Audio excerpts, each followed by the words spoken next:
নমস্কাৰ মই নাছিৰি দিব্যতিনাথ মই আৰু এটা সেই আনিছোঁ অন্য এটা ব্লগ আনিছোঁ আপোনালোকে স্কিপ নকৰাকৈ মোৰ ব্লগটো আপোনালোকে চাই থাকিব।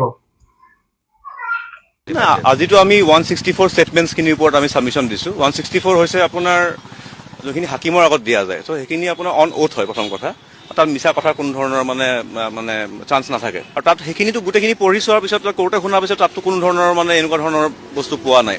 উল্টা এনেকুৱা দেখা গৈছে জুবিন দা নিজেই গৈ পেলাই পানীত এনজয় কৰিছে, নিজৰ ফূৰ্তিখিনি কৰিছে যেনে যি কৰিব লাগে।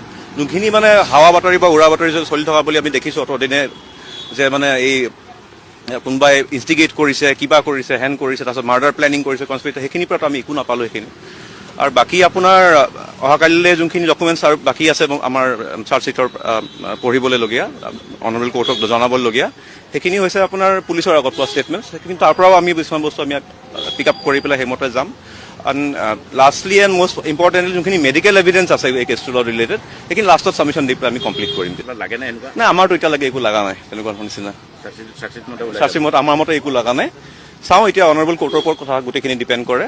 এতিয়া ছেকশ্যন যোনখিনি লেভেল কৰিছে, হত্যাৰ ছেকশ্যনে হওক, যি ছেকশ্যনে হওক, কনস্পিৰেচি ছেকশ্যনে হওক, সেই যোনখিনি ইনগ্ৰেডিয়েণ্টছ আছে সেই পাৰ্টিকুলাৰ ছেকশ্যনকেইটাত, সেইকেইটাত আমি কোনো ধৰণেৰে এতিয়ালৈকে চাৰ্জশ্বিট আমি বস্তু পোৱা নাই। সেইটো নাজানো, অনাৰেবল কোৰ্টৰ ওপৰত ডিপেণ্ড কৰিব। নিশ্চয় আমি এপ্লাই কৰিম আফটাৰ চাৰ্জ হিয়াৰিং। যদি সেইমতে অনাৰেবল কোৰ্টে এলাউ কৰে, বেইল পাব। নহয়, চাওক, ফেক্টছ বহুতখিনি আছে, কিন্তু ফেক্টছে সেই ইনগ্ৰেডিয়েণ্টছ বুলি কৈছোঁ। ছেকশ্যন এটা ইনগ্ৰেডিয়েণ্টছ থাকে, আমুকটা ছেকশ্যনৰ কিছুমান কাম থাকে, কিছুমান কথা থাকে, সেইখিনি ছাপৰ্ট কৰা নাই। চ' সেইখিনি ওপৰতে আমাৰ ছাবমিশ্যন হৈ আছে এতিয়ালৈকে।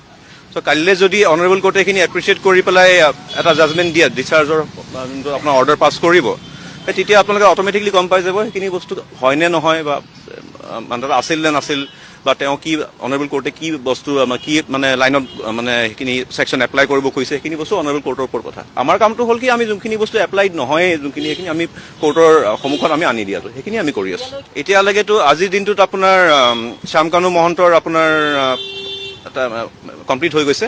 তাৰপাছত থাকিলে আপোনাৰ সিদ্ধাৰ্থ শৰ্মা নেকি, সিদ্ধাৰ্থ শৰ্মাৰ উকিলে আধাখিনি কৰিলে, অহাকালিলৈ কৰিব, আৰু তাৰপিছত আমি কৰিম, অমিত প্ৰভাৰখিনি হ'ব। বাকী কেইজনৰ আপোনাৰ এতিয়ালৈকে ডেট ফিক্স হোৱা নাই। তাৰ একো ধৰণৰ মেটেৰিয়েল নাই চাৰ্জশ্বিটত এজ ফাৰ আৱাৰ ভিউ।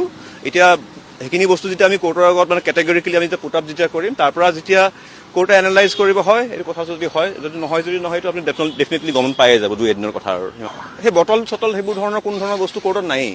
চ' বটল ক'ৰ পৰা আহিলে, কেনেকৈ ক'ত বনালে, ষ্টৰি, এইটো বহুত ধৰণৰ বেলেগ বেলেগ বস্তু আহি পৰে। এইখিনি চব বনোৱা বিজেপি চৰকাৰখনে জুবিন দাক ন্যায় দিবা পাৰব না? এতিয়া ইলেকশ্যনৰ কিছু আগে আগে ন্যায় দিবা বুলিও কৈছে। এতিয়া জুবিন দা এটা 6 মাহ উকলি গ'ল, 7 মাহ হ'ল, এতিয়ালৈকে আপোনালোকে জুবিন দা ন্যায় পোৱা নাই। আৰু এতিয়া কিছিলে বিজেপিৰ এতিয়া ইলেকশ্যনৰ হাৱা লাগিছে, সেইকাৰণে জুবিন দাৰ এতিয়া কিছিলে হেমন্ত বিশ্ব শৰ্মা এতিয়া কিছিলে জুবিন দাৰ কথা ক'লে তাক খং উঠে। আপোনালোকে স্কিপ নকৰা কৰি ভিডিঅ'টো চাই থাকিব। আৰু আমি নতুন নতুন ভিডিঅ' আনি থাকিম চেনেলটো, আৰু চেনেলটো আমাক লাইক কমেণ্ট কৰি দিব, শ্বেয়াৰ কৰি দিব। নমস্কাৰ, জয় জুবিন দা।